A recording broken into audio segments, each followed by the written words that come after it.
শুভ সকাল বন্ধুরা, welcome back to my channel. আশা করছি তোমরা সকলে সুস্থ আছো, ভালো আছো। আমরাও খুব ভালো আছি।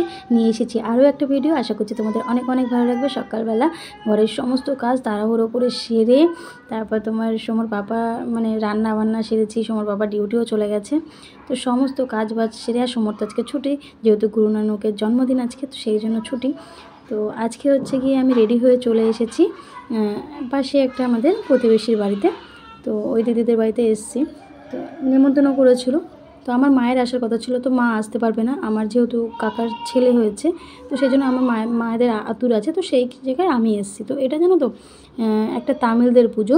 আমরা যেমন কার্তিক পুজো করি না, কার্তিক, আমার এর মধ্যে একটা ব্যাপার আছে, আমাদের আর ওদের কার্তিক পুজো তো আলাদা আছে, তার মধ্যে আরও একটু অন্যরকম আছে। সেটা হলো গিয়ে আমাদের কার্তিক যেমন অবিবাহিত কুমার, তো ওদের কার্তিকে কিন্তু দুটো বউ। তো যাই হোক, যার যার নিয়ম, তাই না? তো তো সেই কার্তিক পুজো, তো সেই জন্য আর কি বলেছিল এখানে নাকি যারা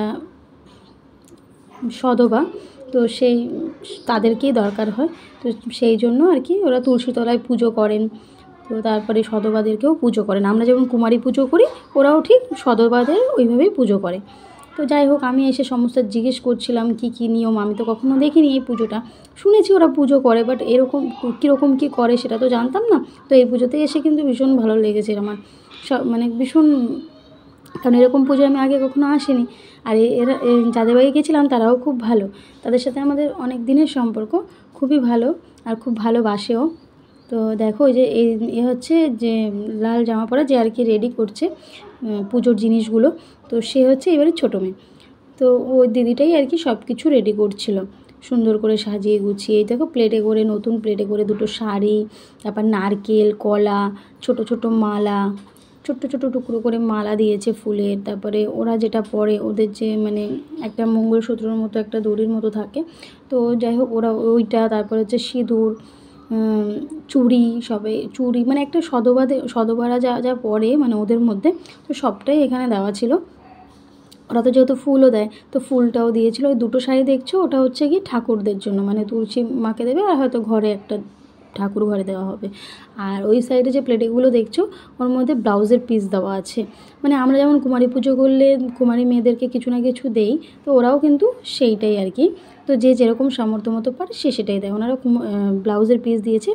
তো আর ওই প্লেটগুলো দেখছো, ওগুলোও কিন্তু নতুন। তো দেখো সমস্ত কিছু সাজানো হয়ে গেছে। আমি বসে বসে দেখছিলাম কি হয় না হয়। ওখানে দেখো একটা ছোট্ট বাচ্চা মেয়ে খেলা করছিল।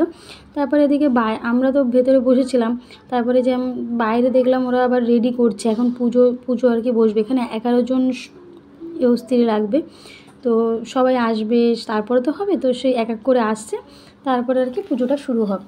ওরা তুলসীতলায় এই পুজোটা করবে আর কি, পূব দিকে আর কি দাঁড়িয়ে, পূব দিকে সূর্য আর তুলসী দুজনকেই হয়তো পুজো করবেন। তুলসী মঞ্চেই পুজোটা হবে আর কি। আমি ভালো করে জানি না, যতটা দেখলাম সেই হিসাবেই তোমাদের সাথে শেয়ার করলাম। তো খুব ভালো লেগেছে কিন্তু পুজোটা, যাদের যেরকম নিয়ম, তাই না? তো যাই হোক, ওরা রেডি করে নিয়েছে। এদিকে দেখো, তো এখানে হচ্ছে পুজোটা করছে ওরা, যে পুজো করছে ওরা, ওরা মা মেয়ে দুজনে মিলে পুজো করছে। আর আমরা সবাই দাঁড়িয়ে কি দেখছিলাম কীভাবে কি পুজো করে। আমি প্রথমবারই দেখছি এই পুজোটা, বেশ ভালোও লাগলো। তো ওই তুলসী মন্দিরে ওদের ধূপধুনা, তারপরে যা যা করে মন্ত্রযন্ত্র পড়ে পুজো করছিল।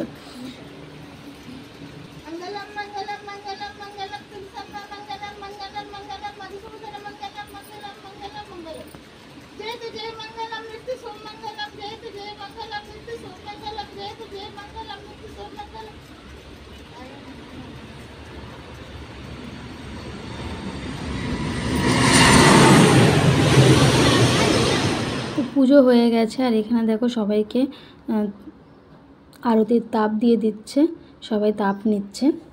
তো আমরাও সবাই নিয়ে নিলাম।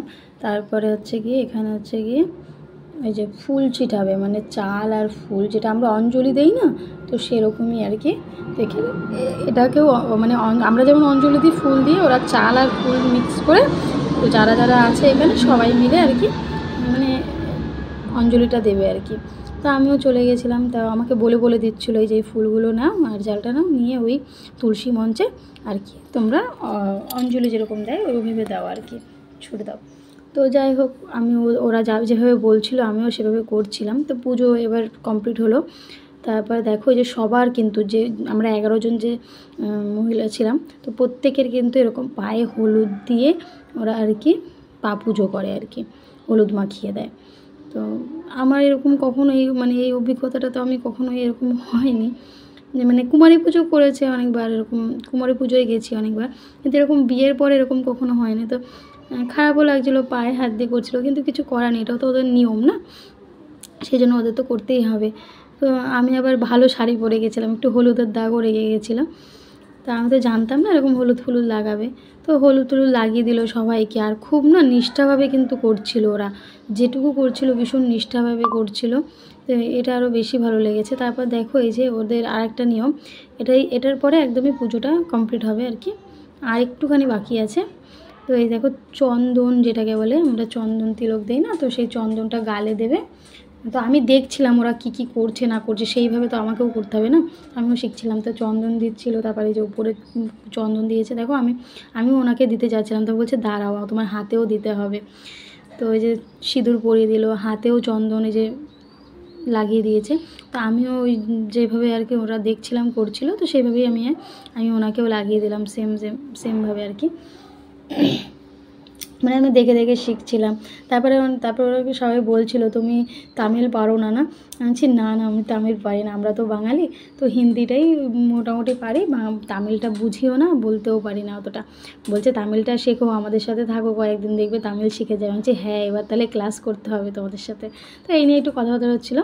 তারপর দেখো এই যে শেষ নিয়ম যেটা আর কি ওদের, এটা হচ্ছে গিয়ে ওই যে থালাটা ওরা তৈরি করে রেখেছিলো, ব্লাউজ পিস, নারকেল, কলা, তারপরে ফুলের মালা, সিঁদুর, তারপর ওই মঙ্গলসূত্রর যে ইটা আছে, দড়ি সুতোটা থাকে ওরা যেটা পরে, যেটা ওদের মেন, তো ওইটা, তারপরে একটা 16 আনা খেজুর, তো এইসব দিয়ে কিন্তু ওরা, আর ব্লাউজের পিস, তো এগুলো দিয়ে সবাইকে দিচ্ছিলো আর প্রণাম করছিল।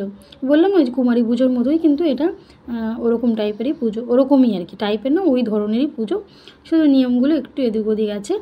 তো এগুলো আঁচল করে তারপর নিতে হয়, তারপরে এই যে প্রণাম করে নেয়, এটা এবার ওদের পুজোটা সম্পন্ন হলো। তাই এরকম একটা পুজোতে আসতে পারে সত্যি ভালো লাগলো, অনেক কিছু শিখলাম, জানলাম। এই যে ওর বোন, এটা হচ্ছে কি ওই দিদিটার বোন হয়। তো বলছে আমিও তো বাড়ি চলে যাবো, তো আমাকেও দিয়ে দে, তো বলছে আমাকেও দিয়ে দে। তা বলছে যে ওর মা বলছে প্রণাম করবি না? বলছে না, সবাই বলছে বোন তো প্রণাম করতে হবে না। তারপর হচ্ছে দেখো বাড়িতে চলে এসেছিলাম, সারাদিন বাবার বাড়িতেই ছিলাম। তারপরে বিকেলবেলা আর কি চলে এসেছিলো একটা অর্ডার, সোমর আমার ছেলের জন্মদিনের বেলুন, ওর তো সামনেই জন্মদিন চলে এসেছে, বেশি দিন আর দেরি নেই, তাই জন্য অর্ডার করে নিয়েছিলাম জন্মদিনের বেলুন।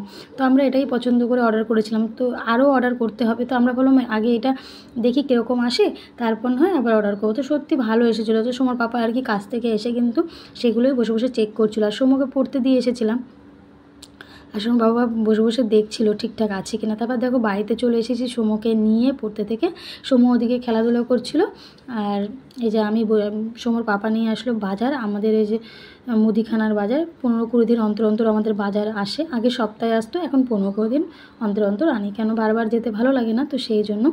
তো সোমর বাবা বলছে তুমি দেখাতে দেখাতে তো বুড়ি হয়ে যাবে, এত জিনিস এনেছি, পুরো দোকানটাই যেন তুলে এনেছে সোমর পাপা আজকে।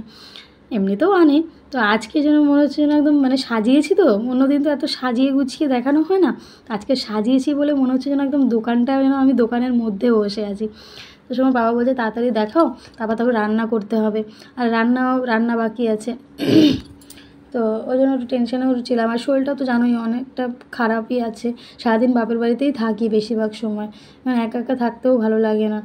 তো যাই হোক, এদিকে দেখো কী আনলাম, একটা ডিম এনেছি, তার মধ্যে জানো তো 3টে ডিম ফেটে গেছিলো, তো ওটা এখন ডাল বানাবো, তো তার সঙ্গে ডিমটা ফ্রাই করে নেবো, তাহলে হয়ে যাবে, আর বাদবাকিগুলো রেখে দেবো। তারপরে দেখো সস এনেছি, একটা হচ্ছে 2 রকমের সস আছে, একটা টমেটো সস আর একটা হচ্ছে গিয়ে চিলি সস। তো এই পাউচগুলো আনলে কী হয় বলো তো, দামেও কম পড়ে, আর ওই আমাদের প্রথমে বোতল এনেছিলাম, তো বোতলের দামটা বেশি পড়ে আর থাকেও কম। তো সেই জন্য এখন ভাবছি বোতল তো আমাদের ঘরে থাকেই, তো ওর মধ্যেই কিন্তু আমরা এগুলো ঢেলে রাখি। দুটো বোতল রাখা থাকে, তার মধ্যে এরকম পাউচগুলো এনে সসের, তো ওর মধ্যে ভরে রাখি। তারপর দেখো 3 কেজি আটা এনেছে, মুড়ি এনেছে, 1 কেজি সার্ফটা তো আমাদের লাগেই। আর এদিকে 2 কেজি হচ্ছে গিয়ে তোমার বিরিয়ানি রাইসের প্যাকেট এনেছে। আর এদিকে হচ্ছে দুধের প্যাকেট এনেছে, ভিমবার, আর ছোট্ট একটা দেখো সার্ফের প্যাকেট, এটা মনে হয় ফ্রি পেয়েছে। আর এদিকে জিরে ধনের গুঁড়োর প্যাকেট, সাম্বার মশলা। তাই এবার একটু সাম্বার ডালও এনেছি, জানো তো, যে সাম্বার ডাল মাঝে মাঝে বানিয়ে খাবো, তাই জন্য সাম্বার মশলা তো দরকারই। তারপর দেখো যে কেক এনেছে, বিস্কিট এনেছে, 2 প্যাকেট তারপর হচ্ছে সিমই এনেছে। আমি বলছি সিমই খেতে ইচ্ছা করছে, তুমি একটু সিমইয়ের প্যাকেট এনো। তারপর চানাচুর এনেছে, পাঁপড়, আর ব্যাট পাঁপড় খুঁজছিলো, ব্যাট পাঁপড়টা পায়নি। আমার ছোট্ট ভাইটা ব্যাট পাঁপড় খেতে চেয়েছিলো, তাই ব্যাট পাঁপড় আর পাওয়া হয়নি।